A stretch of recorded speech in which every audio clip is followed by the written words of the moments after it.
بسم اللہ الرحمن الرحیم۔ السلام علیکم ورحمۃ اللہ وبرکاتہ۔ آج ہم لے کر آئے ہیں حضرت مولانا قاری حنیف ملتانی رحمہ اللہ کا بیان۔ چلے آئیے آپ کو لے کر چلتے ہیں بیان کی طرف۔ کہتے ہوئے یوں نکلے کہ قسم کھائی کہ مر جائیں گے یا ماریں گے ناری کو، قسم کھائی کہ مر جائیں گے یا ماریں گے ناری کو، سنا ہے گالیاں بکتا ہے وہ محبوب باری کو، یا ہم مٹ جائیں گے یا اسے ختم کر کے دم لیں گے، یہ نہ سوچا ہم یتیم ہیں، یہ نہ سوچا ہم چھوٹے ہیں، یہ نہ سوچا ہم بچے ہیں، یہ خیال نہ آیا اساں بالا سے، بلکہ مدنی کریم صلی اللہ علیہ وسلم کے دربار کا صدقہ، حضور اکرم صلی اللہ علیہ وسلم کی دعا کا صدقہ، مدنی کریم صلی اللہ علیہ وسلم کے لائے ہوئے دین کا صدقہ، قرآن کریم کا صدقہ، ایمان کا صدقہ، حضرت خنسا ماں کی دعاؤں کا صدقہ، اللہ پاک نے جو جرأت دی اس کا صدقہ، ادھر دعا مانگی ادھر کہتے ہیں کون ہے جو آج ہمارا مقابلہ کرے۔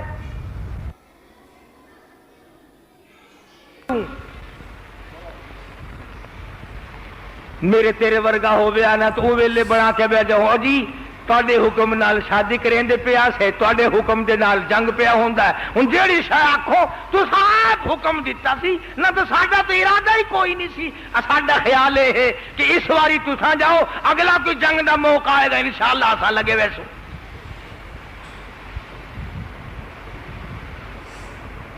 صحابی حضور کی خدمت میں سرے سے جاتا ہی نہیں، دکانداروں کی منت کر کے کہنے لگا برتن واپس لے لو، کپڑا واپس لے لو، زیور واپس لے لو، یہ سامان واپس لے لو۔ ارے نوجوان تجھے کیا ہوا؟ تیری شادی ہو رہی تھی، عثمان نے قرضہ دیا تھا، کالی کملی والی نے سفارش کی تھی، تو کہاں چلا ہے؟ تیرا کیا پروگرام ہے؟ صحابی کہتا ہے میرے اللہ نے مجھے بلا لیا، میں نے شادی کا پروگرام ملتوی کر دیا۔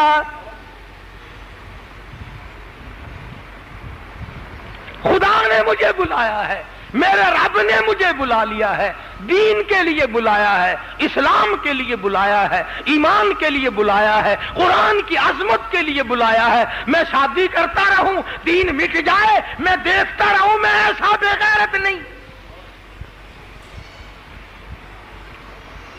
آج مار کھا رہے ہو، کل لبنان کی پٹائی ہوئی، اب شام کی باری، پھر تیری باری، میری باری۔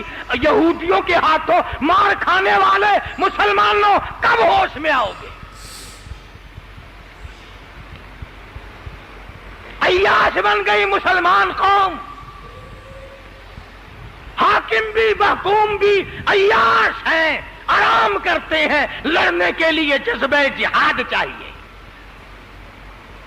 کون لڑے تم میں؟ تم روزہ نہیں رکھ سکتے، جنگ تمہارا باپ کرے گا، کون لڑے گا تم میں سے؟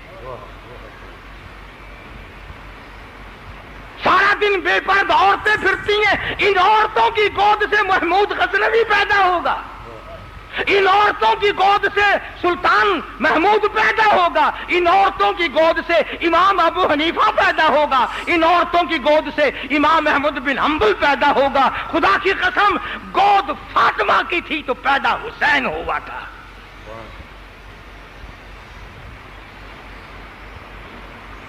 نماز کی پرواہ نہیں، روزے کی پرواہ نہیں، دین کی پرواہ نہیں، شرک بدعت کرتے کرتے ساری عمر کا بیڑا گرک کر دیا۔ یہاں مجاہد پیدا ہوں گے؟ مدینہ ہے، اللہ سب کو زیارت نصیب فرمائے۔ مدینہ ہے، مدینہ۔ صحابہ مدینے کی گلیوں میں کھڑا ہو کے کہتا دکانداروں برتن لے لو، کپڑا لے لو، زیور واپس کر لو، تمام ساز و سامان لے لو، اور تیری شادی ہو رہی تھی، کہنے لگا میری شادی ہو چکی، میرے رب نے بلایا ہے۔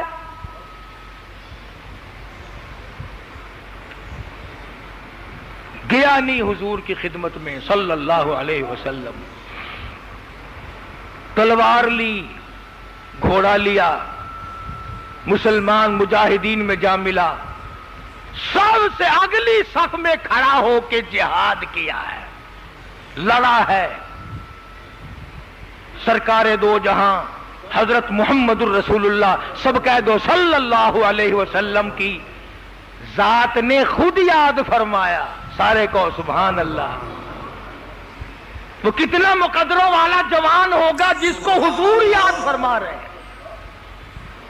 فرمایا چڑائے بیو تو شادی میں لگا ہوگا نا. بڑی مشکل سے پروگرام بنوایا تھا، میں نے سفارش کی تھی، عثمان ذی النورین رضی اللہ تعالی عنہ نے قرض دیا تھا، وہ تو بیچارہ شادی میں لگا ہوگا. کسی نے کہا نہیں میرے آقا نہیں. فجرحت جرحا شدیدا، سب سے اگلی سب میں کھڑا ہو کے لڑا ہے اور 80 کے قریب زخم کھائے ہوئے میدان جہاد میں نڈھال پڑا ہے.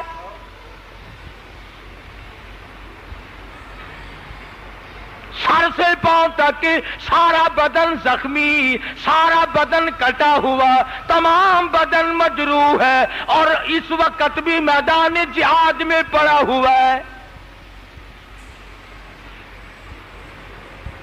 رحمت دو عالم صلی اللہ علیہ وسلم نے فرمایا میرے پاس اٹھا کے لاؤ. بڑی مشکل سے اٹھا کے لائے، انگلی رکھنے کی گنجائش نہیں. ہاں ہاں آؤ، قرآن میں جاہدو جاہدو پڑھ کر کے ٹھپنے والوں، تعویذ گنڈے کی مار کھانے والوں، جھاڑ پھونک کی مار میں زندگی بسر کرنے والوں، کبھی ان آیتوں کو ترجمہ بھی سوچا کہ جاہدو کا معنی ہے کیا؟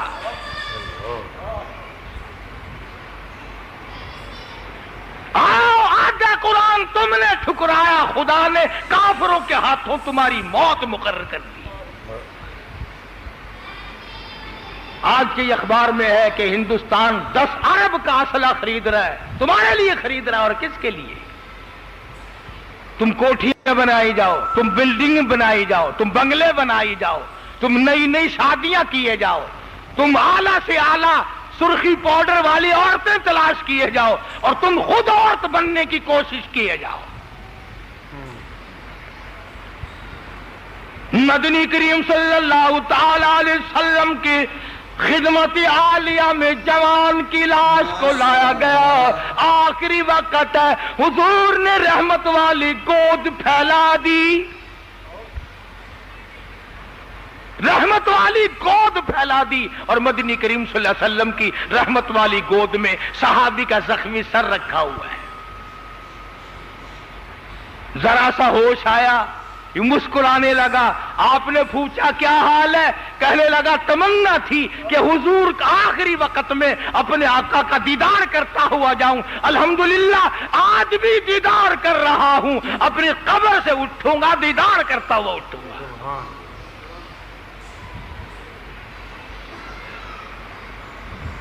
کوئی بیوی کو دیکھتا ہوا مرے گا، کوئی بچوں کو دیکھتا ہوا تڑپتا ہوا مرے گا، کوئی مکان اور بلڈنگ کو دیکھتا ہوا مرے گا. یہ کتنا مقدروں والا جوان ہے، حضور کی زیارت کرتا ہوا جا رہا ہے.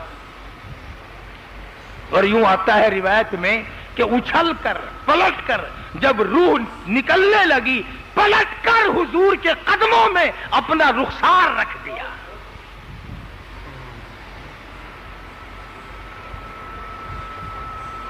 تیرے قدموں میں میرا دم نکل جائے تو میں سب سے بڑا کامیاب. مدنی کریم صلی اللہ علیہ وسلم فرماتے ہیں، لمبی داستان ہے کہ اس صحابی کا جنازہ پڑھنے کے لیے آسمان سے اتنا فرشتہ آیا کہ چاروں طرف قدم رکھنے کی گنجائش نہ تھی. آج ہمیں اللہ والے لوگ نصیب نہیں، اچھے آدمی جنازوں کے لیے نہیں ملتے، فرشتے کدھر سے آئیں گے؟ حضرت معاذ رضی اللہ تعالیٰ عنہما نے میدان بدر کے اندر عبد الرحمن ابن عوف سے پوچھا اور اس کے بعد ٹوٹ پڑے. ابو جہل کو جا پکڑا، گھٹنوں کے قریب سے دونوں ٹانگیں کاٹ دی. نیچے گرا لیا. اب ان بچوں نے کبھی کسی کو ذبح کیا نہیں تھا, کسی کو قتل کیا نہیں تھا, کسی کا سر کاٹا نہیں تھا. عبداللہ بن مسعود رضی اللہ تعالیٰ عنہ کو بلا کے لائے. وہ کہنے لگے یہ کافر اتنا بڑا ہم نے گرا تو لیا ہے, پر ہمیں نہیں پتا کون سی رگ کاٹنی چاہیے, ذرا آپ اس کا رگڑا لگائیں. وہ بھی کافر تھا بڑا پکا, یوں گلے پہ انگلی رکھ کے کہنے لگا کہ میاں ذرا نیچے سے کاٹنا, تھوڑا سا نیچے کر کے کاٹنا. اس نے کہا کیوں؟ کہنے لگا جب تمہارے درباروں میں سر رکھے جائیں گے نا تو میرا سر ذرا اونچا ہو, پتا چلے کسی سردار کا سر ہے. سید عطا اللہ شاہ صاحب بخاری سبقت رحمت اللہ علیہ فرمایا کرتے تھے, تھا تو کافر پر شاباش تیرے کفر کو, یہی کر کے تو نہ مرا نا, مرا ہے تو پھر بھی بہادری کی بات کی. اور ان نوجوانوں سے پوچھا کہ تم اس میدان میں کیا لے کر آئے, کیا مقابلہ کرنے کے لیے لے کے آئے ہو؟ تو انہوں نے یہی کہا کہ نہ تیغ و تلوار پر تکیا, نہ خنجر پر, نہ بھالے پر. نہ تیغ و تلوار پر تکیا, نہ خنجر پر, نہ بھالے پر, اور بھروسہ ہے بس ایک سادی سی کالی کملی والے پر. ساز و سامان کچھ نہیں, مدنی کریم صلی اللہ علیہ وسلم کے اشاروں پہ جان دیتے ہیں, سب کچھ اللہ میاں امداد کر دیتا ہے. فرمایا بخمسۃ آلاف من الملائکۃ منزلین, 5000 فرشتہ آیا میدان بدر میں. صحابہ کہتے ہیں کہ ہم نے چھڑی, حضور نے درخت کی چھڑی ہمارے ہاتھ میں دی, ہم نے یوں چھڑی کی گردن وہ جا کے پڑی, یوں ہی سر کٹتے چلے گئے کافروں کے. اللہ نے نصرت کی, امداد کی. فرمایا بخمسۃ آلاف من الملائکۃ مسومین, میں نے اپنے فرشتوں سے امداد کی, میں نے اپنے فرشتوں کو بھیجا, اور بدر والے دن کافروں کی لاشوں کے ڈھیر لگ گئے. اس مناسبت سے میں نے یہ مضمون عرض کیا اور کر رہا ہوں کہ 17 رمضان المبارک کو جنگ بدر ہوا, اور ہم کہتے ہیں جی روزوں میں یوں کیسے کر لیا جائے, کیسے روزہ رکھ لیا جائے, ہم تو مر جائیں گے, ہم تو ہلاک ہو جائیں گے, ہماری تو جان نکل جائے گی. غلط ہے. ارے صحابہ کرام نے کفار کا مقابلہ کیا, تم روزہ نہیں رکھ سکتے؟ پھر مالی قربانی دینی پڑے تو ہم اس میں بھی گریز کرتے ہیں. تو یہ لوگ آ رہے ہیں آپ کے پاس. اب پھر یہ 2 جمعے اور میری اپیل کے باقی ہیں کہ ہم نے جو کچھ ان پہ خرچ کیا ہے اور کر رہے ہیں, اس میں جس نے حصہ ڈالنا ہو اپنی والدہ کی طرف کے ایصال ثواب کے لیے, اپنے والد کے ایصال ثواب کے لیے, اپنے بہن بھائی کے ایصال ثواب کے لیے, اپنے اجر عظیم کے لیے, اس مسجد کے سلسلے میں, ان پکھوں کے اور قالینوں کے سلسلے میں سب خدمت کر سکتے ہیں. البتہ زکوٰۃ اور فطرانے کا پیسہ اس چندے میں کوئی نہ ڈالے. صوفی صابر صاحب برآمدے میں الگ بیٹھے ہیں, مدرسے کی رسید بک لیے ہوئے, زکوٰۃ کا پیسہ وہاں جمع کرائیں. فطرانہ 4 روپے ایک آدمی, ایک بچے کی چھوٹے بڑے کی طرف سے ادا کرنا ہے.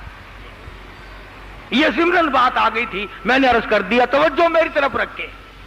میں یہ عرض کر رہا تھا کہ ان حضرات نے اس بات کو سوچا ہی نہیں کہ ہمیں پیاس لگ جائے گی, ہمیں بھوک لگ جائے گی, ہم پریشان ہو جائیں گے. بس ایک ہی نظریہ رکھا کہ مدنی کریم صلی اللہ علیہ وسلم کے اشاروں پہ جان دے دو, اللہ کے حکم پہ جان دے دو. اس میں ہی ہم کو سب سے بڑی کامیابی ہے, اور اللہ پاک نے ان کو کامیابی عطا فرمائی. دیکھو بیوہ کے بچوں نے کیا کر دکھلایا. حضرت خنسہ رضی اللہ تعالیٰ عنہ بیوہ عورت ہے, یتیم بچوں نے ابو جہل کی ٹانگیں کاٹ کر اتنے بڑے بہادر کو نیچے گرا لیا.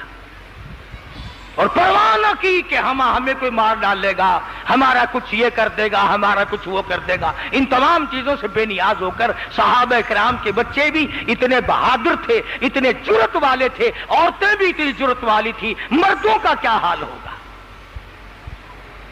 ان لوگوں کے بارے میں قرآن کریم للکار کے کہتا الذین آمنوا وہاجروا وجاہدوا فی سبیل اللہ، آؤ اللہ اور اس کے رسول کے نام پر میدان جہاد میں نکل آؤ، پرواہ کیے بغیر نکل آؤ۔ حضرت حنظلہ رضی اللہ تعالی عنہ مشہور صحابی ہے، شادی ہوئی، پہلی رات ہے، دلہا ہے، دلہن ہے، خوشیوں کی رات ہے، عمر بھر کی تمناؤں کو پورا کرنے کی رات ہے، ساری عمر کے ارمان کو پورا کرنے کی رات ہے، ساری عمر کی حسرتوں کو پورا کرنے کی رات ہے۔ میاں بیوی سوئے ہوئے ہیں، ادھر سے آواز آئی انفروا فی سبیل اللہ، آؤ اللہ کے راہ میں آ جاؤ، میدان جہاد میں آ جاؤ، تلوار لے کر آ جاؤ، پیدل آ جاؤ، سوار ہو کر آ جاؤ، محمد کریم صلی اللہ علیہ وسلم کے جھنڈے کے نیچے جمع ہو کر آ جاؤ۔ شرک کو مٹانے کا وقت آ گیا، بدعت کے پرخچے اڑانے کا وقت آ گیا، آؤ شرک کو مٹاتے ہوئے توحید کا پرچم چمکاتے ہوئے آ جاؤ۔ حضرت حنظلہ فرماتے ہیں رضی اللہ تعالی عنہ کہ میں اٹھا اور دل میں یہ سوچنے لگا کہ اب بیوی سے کیا کہوں، اس کو کیا کہوں، یہ تو ایک رات کی بیگم ہے، ایک رات کی دلہن ہے، اسے کہوں تو کیا کہوں۔ وہ خود بول اٹھی اور کہنے لگی میں بتاؤں کیا کہنا چاہتے ہو؟ کہنے لگی تم مجھ سے رخصت مانگ رہے ہو، اجازت مانگ رہے ہو، میدان جہاد میں جانا چاہتے ہو، اللہ کی راہ میں جانا چاہتے ہو، شرم کے مارے بولتے نہیں، ڈر کے مارے بولتے نہیں، میں رونے نہ لگ جاؤں، میں شور مچانے نہ لگ جاؤں، میں جزا فضا نہ کرنے لگ جاؤں، میں کپڑے پھاڑنے نہ لگ جاؤں۔ حضرت حنظلہ فرماتے ہیں سب کہہ دو رضی اللہ تعالی عنہ کہ بالکل ٹھیک ہے، میں یہی کہنا چاہتا تھا۔ تو کہنے لگی میں مسلمان ہوں، کلمہ پڑھتی ہوں، صحابیہ ہوں، مدنی کریم صلی اللہ علیہ وسلم کی امتی ہوں، جاؤ میری بات سنو، چلے جاؤ، اسی وقت جاؤ، سیدھے جاؤ، اور خیال رکھنا واپس آنے کی کوشش نہ کرنا، اس جنگ میں سے، اس جہاد میں سے واپس آنے کی کوشش نہ کرنا۔ حنظلہ کی بیوی کیا بات ہے، تمہارا پیار نہیں ملا، محبت نہیں ملی، آنکھیں نہیں ملی، دل نہیں جڑا، کیا بات ہے، کیوں نہیں واپس آنا دیتی، کیوں دعا مانگ رہی ہے کہ واپس نہ آئے؟ سبحان اللہ، کہنے لگی میں تو اس نظریے سے کہتی ہوں کل میرے مالک کا دربار لگے گا، اللہ کی عدالت ہوگی، میری پیشی ہوگی، میرا رب پوچھے گا حنظلہ کی بیوی دنیا سے کیا لائی؟ میں کہوں گی الہی اور تو کچھ نہیں، میرے پلے اتنی سی بات ضرور موجود ہے کہ لوگ مجھے دنیا میں ایک رات کے شہید کی بیوہ کہہ کر بلایا کرتے تھے، اس کے سوا میرے پلے کچھ نہیں۔ میں تو یہ ارمان لے کر کہتی ہوں، میں یہ چاہتی ہوں کہ میدان حشر ہو، اللہ کا سوال ہو، میرا جواب یہ ہو، اس لیے حنظلہ واپس نہ آنا۔ جب بیوی نے کمر تھیپڑی اور اتنا شوق دلایا تو حضرت حنظلہ رضی اللہ تعالی عنہ کو غسل بھی یاد نہ رہا، شوق میں غسل بھی یاد نہ رہا۔ اور جی میں سانکو ایسا سوندے ہوں نا، ڈھول جھپڑے بنسری دی آواز آوے، اکھیاں ملدے ملدے بھج ویندے ہیں۔ صحابہ باتیں کے پیچھے نہیں جاتے تھے، جہاد کے پیچھے بھاگتے تھے۔ چنانچہ جا کر حضرت حنظلہ رضی اللہ تعالیٰ عنہ شہید ہو گئے۔ لاشوں کو تلاش کیا گیا، حضرت حنظلہ کی لاش زخمیوں میں نہیں ملتی، غازیوں میں نہیں ملتی، مجاہدین میں نہیں ملتی، کسی میں بھی نہیں ملتی۔ مدنی کریم صلی اللہ علیہ وسلم نے یوں نظر اٹھائی، آپ فرماتے ہیں میں دیکھ رہا ہوں فرشتے حنظلہ کو غسل دے رہے ہیں۔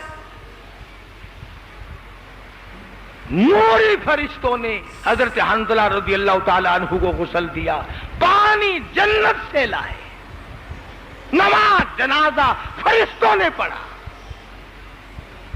جس کی وجہ یہ تھی کہ انہوں نے دین اور ایمان، اسلام اور قربانی تمام چیزوں کو ایک بنا رکھا تھا، پرواہ ہی نہیں کرتے تھے کہ میں بچ جاؤں گا، کہتے تھے بچ کے کیا کرنا ہے، کل کو بھی تو مرنا ہی ہے نا۔ بستر کی موت پہ مرنے کو صحابہ لعنت کی موت کہا کرتے تھے، اور یہی وجہ کہ اللہ والے بھی ایسی موت کو پسند نہیں کرتے۔ حضرت مولانا محمود الحسن شیخ الہند رحمت اللہ علیہ دیوبندی ہے، آخری وقت ہے، ڈاکٹر انصاری مرحوم کی کوٹھی پہ دلی میں وفات ہو رہی ہے، رونے لگ گئے۔ شاگردوں نے پوچھا کیا بات ہے، کیوں رو رہے ہو؟ فرمانے لگے میرے دل کی تمنا تھی میرا ریزہ ریزہ کر دیا جائے، میری جان کا اسلام کی راہ میں قیمہ بنا دیا جائے، میری بوٹیاں بنا کر اڑا دی جائیں، میری یہ تمنا تھی اللہ کی راہ میں، مگر بستر پہ موت آ رہی ہے، میری تمنا پوری نہ ہو سکی۔ جس نے 4 سال تک قاہرہ کے جیل خانے میں مکئی پیسی ہے کھڑے ہو کر، وہ محمود الحسن آخری وقت میں روتا ہے کہ کاش اللہ کی راہ میں میری جان کا قیمہ بنتا تو اچھا تھا۔ اور غسل دینے والوں نے دیکھا کہ کمر پہ کالے کالے کچھ نشانات ہیں، تو پوچھا کہ یہ کائے کے ہیں؟ جواب دیا گیا ترکستان کے مسلمانوں کو کافر لکھوانے کے لیے محمود الحسن کو ساری رات کوڑے مارے جاتے تھے۔ محمود الحسن نے اپنی پیٹھ پر کئی رات تک کوڑے تو کھا لیے، مگر مسلمان کو کافر نہیں لکھا۔ نشانات کمر پہ ساتھ لے کے گیا، فرمایا میں کسی مسلمان کو کافر کیوں کہوں؟ انگریز کافر کہلواتا تھا۔ یہ آج بھی جتنے بھی نقصان کرتے ہیں دین کا، ایمان کا، قرآن کا، احکام کا، یہ سارے کے سارے یہ انگریزوں کے چمچے، یہ انگریز بیموں کا تھوک چاٹنے والے، انگریزوں کے گھوڑوں کی لیڈ چاٹنے والے، یہ اس ملک کے بڑے بڑے وڈیرے، بڑے بڑے ذمہ دار، یہ ملک کے، قوم کے، اسلام کے، قرآن کے غدار ہیں۔ انہوں نے یہ جاگیریں محنت کر کے نہیں بنائی، اسلام اور مسلمانوں کے ساتھ غداری کر کے بنائی۔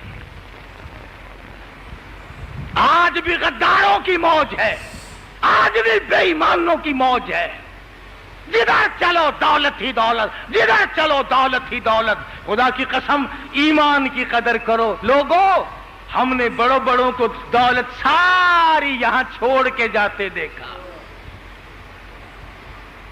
ایک شیخ صاحب لاہور میں اپنے میرے دوست تھے، 3 سال ہے ان کا، رمضان المبارک کے 7ویں روزے کا انتقال ہوا۔ ان کی کوٹھی میں نے دیکھی، 24 کمرے تھے کوٹھی میں، ہر کمرے میں ایئر کنڈیشن۔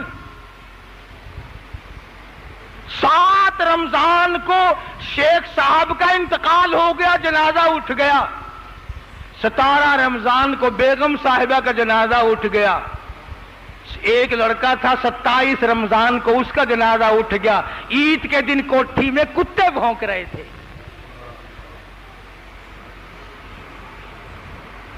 نہ معلوم کیا ہو جائے گا اور کس حالت میں جاؤ گے۔ دولت کسی کے ساتھ نہیں گئی، ایمان ساتھ لے جائے گا، قرآن ساتھ جائے گا، دین ساتھ جائے گا، اسلام ساتھ جائے گا، رمضان ساتھ جائے گا، اللہ کی رحمت ساتھ جائے گی۔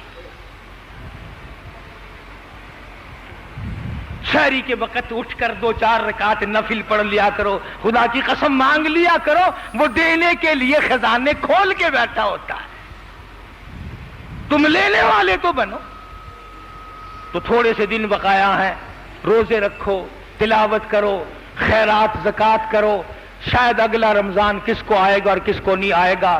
عورتوں سے بھی کہوں گا کہ وہ مدرسے کی خدمت کے سلسلے میں بڑھ کر حصہ لیں. مسجد کی بھی ہم سب چلے جائیں گے, یہ مسجد آباد رہے گی, قیامت تک آباد رہے گی. اللہ پاک اس کو آباد رکھے گا. اللہ مجھے اور آپ کو عمل کی توفیق عطا فرمائے. وآخر دعوانا ان الحمدللہ رب العالمین. محترم ناظرین کرام, اگر آپ کو یہ ویڈیو پسند آئی ہے تو لائک کریں.